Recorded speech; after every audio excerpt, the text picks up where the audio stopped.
everybody. We're about to turn on the ram pump again for summer 2024.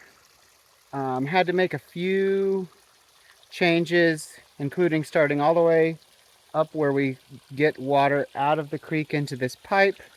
Long story short, the ice storm had created a bunch of wood debris up there where I collect the water, so I had to move it down a little bit. But now I've got a huge flow of water coming. So a reminder of what happens with a ram pump. So we get that water out of the creek.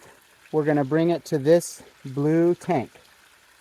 That'll receive the water, and this does two things. It allows sediment to settle down to the bottom of the tank and not go through the ram pump system. And then secondly, the next thing I need to do is install what's called the drive pipe.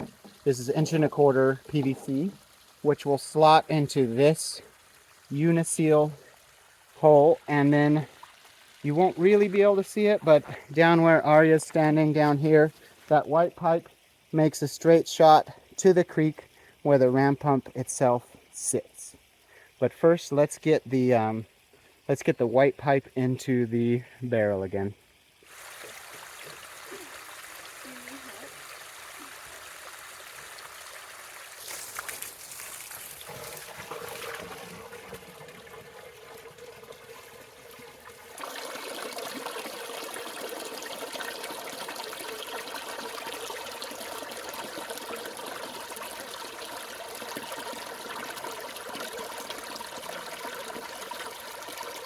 All right, following the white pipe.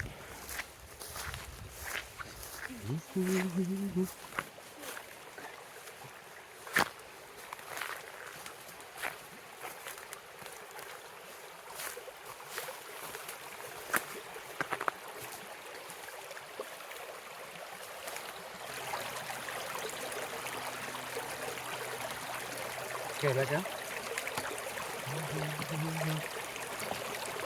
So I had to wait for a trip to town for a reducer, so now we're ready. Down the rock. We're going to let the water in.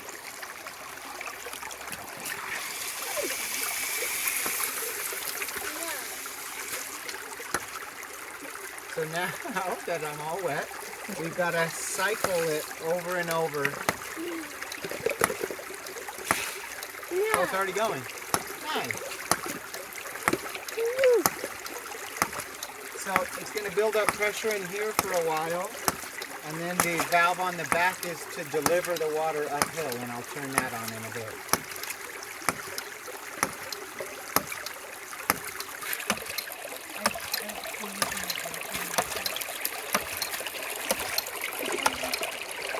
All right, we're back in the east side of the property where it's a lot higher and drier, and just kind of fiddling around with the pipe, deciding what we want to do with this ram pump water. In the meantime, we're just going to really soak this little hickory tree for a while.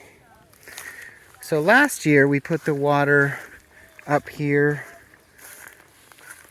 and watered the animals and watered these trees with it, but this year, as part of all of our tree planting, I've got irrigation going all the way back here, so I don't need the ram pump to water these trees. So we'll figure out what to do with it next. But you can see the scale of trees we planted. Drip irrigation was the way to go.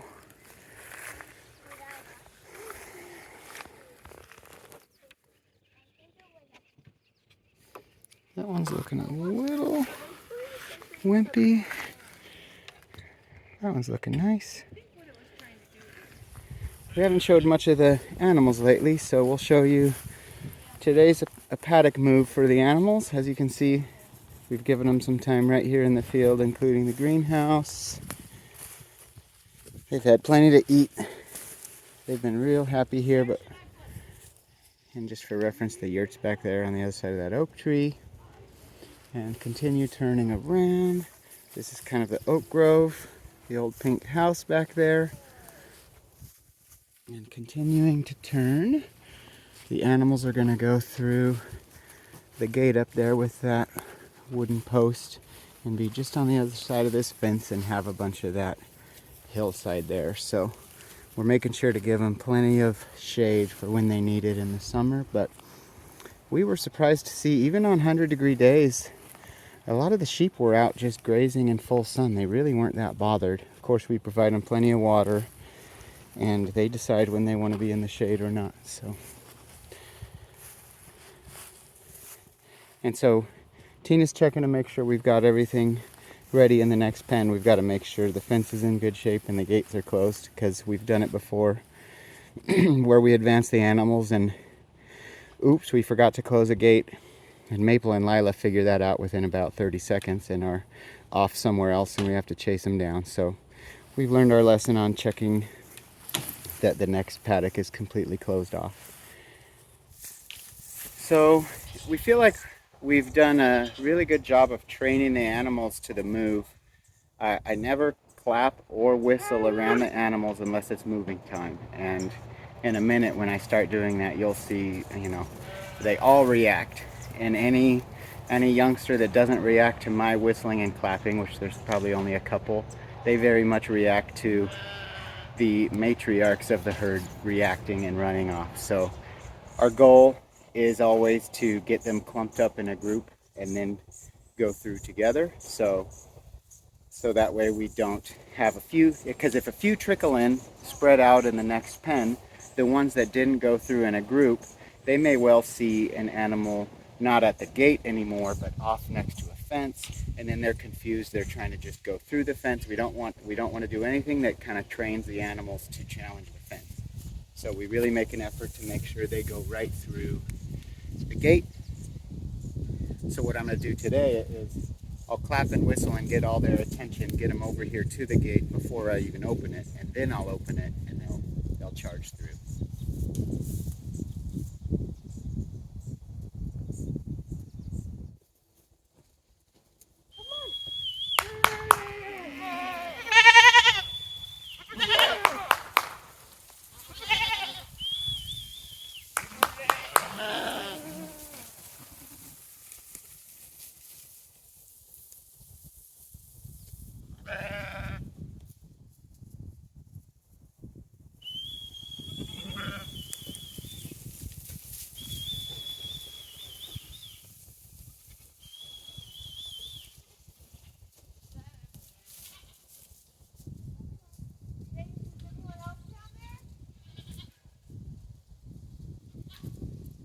All right, that's what we want. A perfect move that takes about 20 seconds.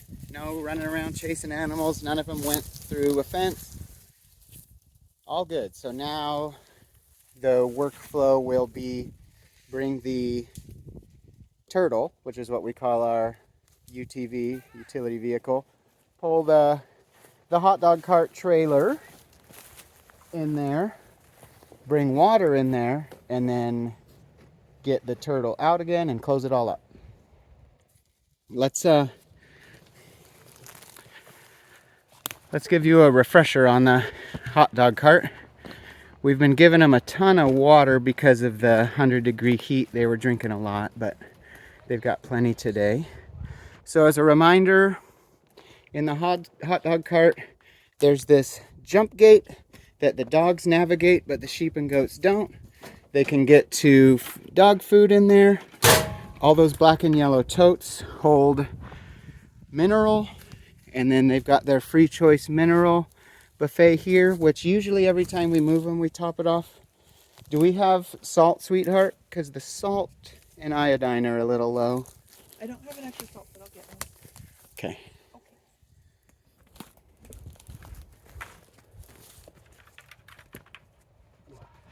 Maybe Arya divide that one by 2.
For reference, I'll try to get a before and after shot. They were right here in the ice storm. We fed them hay out of a tote right there.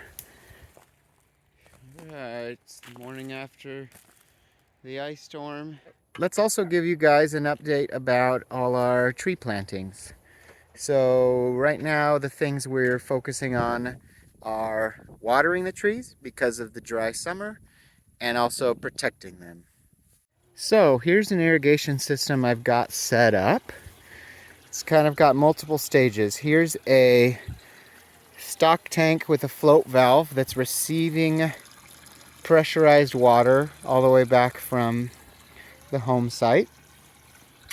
The reason this is here is because the 2 tree rows planted way up here in what we call David's field, because our friend David mowed it long ago, I don't know, 3-4 years ago.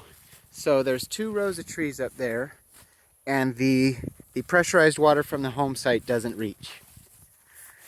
The solution to that, we've got irrigation pipe tucked under the fence here, and then this little shed has a 100-watt solar panel on top of it. And then I've got a special Mighty Max battery designed for kind of solar applications where it could run the pump for a few hours. And then I've got this little 12-volt timer set up where I've got a watering schedule. And then this little RV pump, I've got this yurt roofing material on it because one time it overheated, you know, black metal sitting in the sun, it was cooking.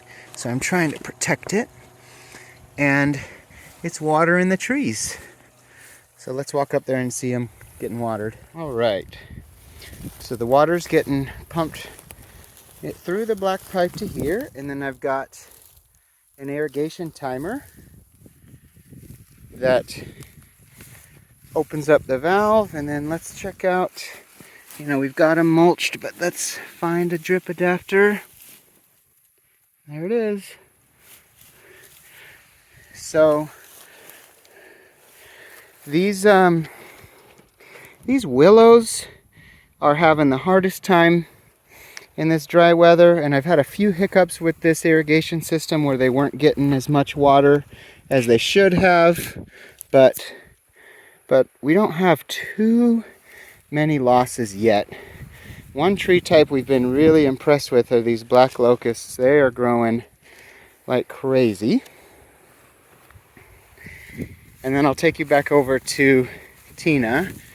What she's working on is the way we did these fruit trees where they couldn't fit in a tube is, you know, the whole tree is kind of on one side of the fence or the other. In this case, it's the side I'm standing on.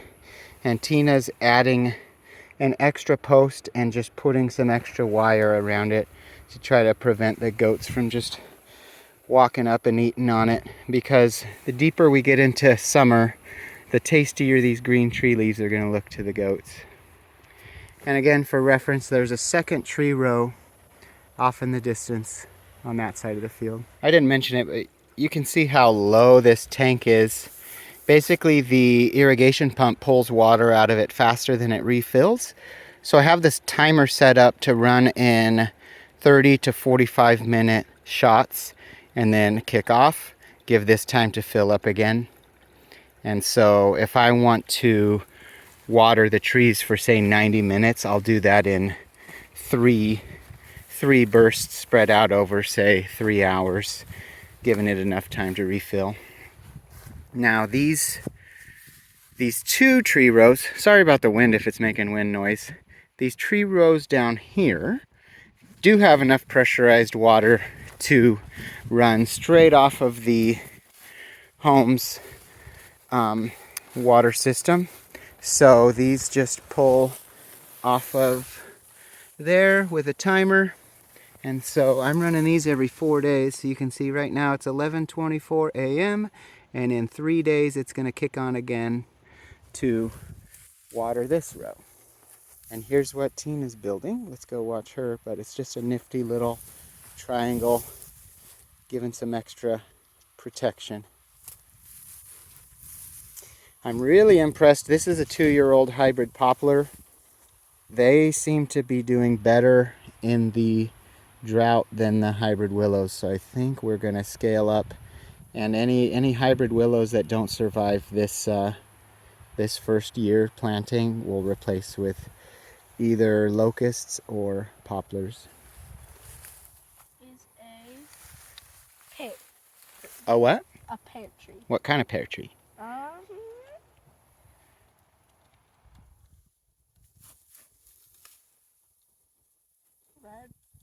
Red bass bark. Red Bartlett? Yeah, Bartlett. Cool.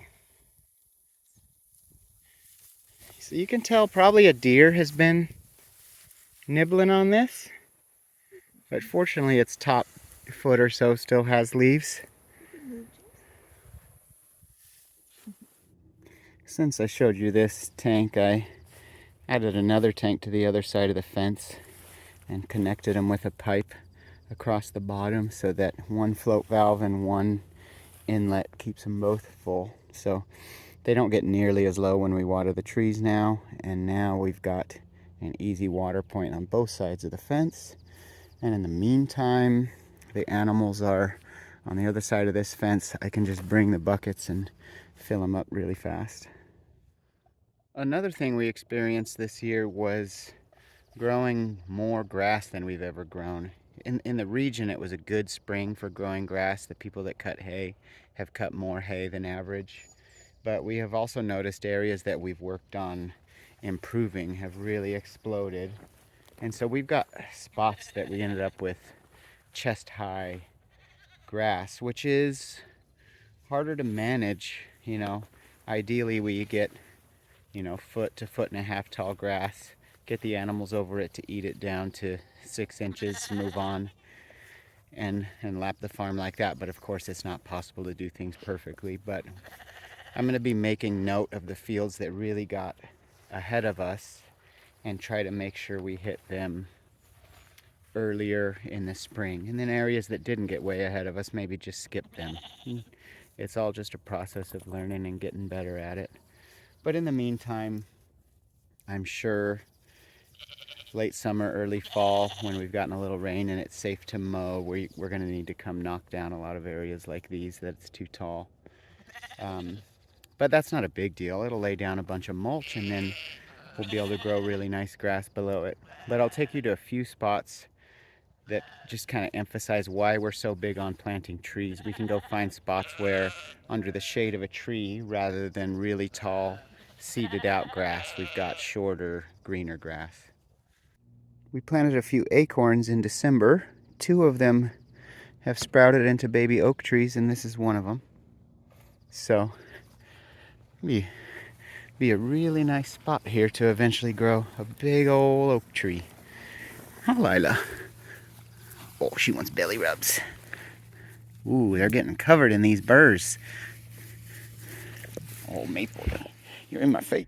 All right, we're gonna wrap this video up just kind of showing you why we're putting so much focus on planting trees in our pasture, what we're calling silvopasture planting. So that's where we've been showing you where the animals have been. It's really high and dry, lots of brown grass. And you can see down here below this 25-ish, 30-foot tall oak tree, we've got really much better green grass under here. And we'd like to get more of that, you know. The shade is keeping the soil cooler, less evaporation, so keep the grass green longer. It also helps that we're down here where there's more of the woods casting morning and late afternoon shade. So that's why we're planting lots of trees. They'll put shade on the ground, and they'll, as needed, some of the trees will sacrifice, cut limbs off or cut tops off the trees and feed them to the animals. Okay, that's it for now. We're in the full swing of summer. We're actually about to take our annual vacation. Very excited for that, and we're getting everything set up for the animals to be in a great big paddock for a week while we're gone. The greenhouse project continues. The kids and Tina and I did some framing of the lean-to on the back side of it, and I've got all the material I need for rafters. I've got sheathing, so progress will continue, especially right when we get back from our trip. We'll jump into it and get a bunch done. Yeah. All right. All right. Anyone else have anything? Everybody good? All right. See everybody later. Wow. Okay. How long can you do that?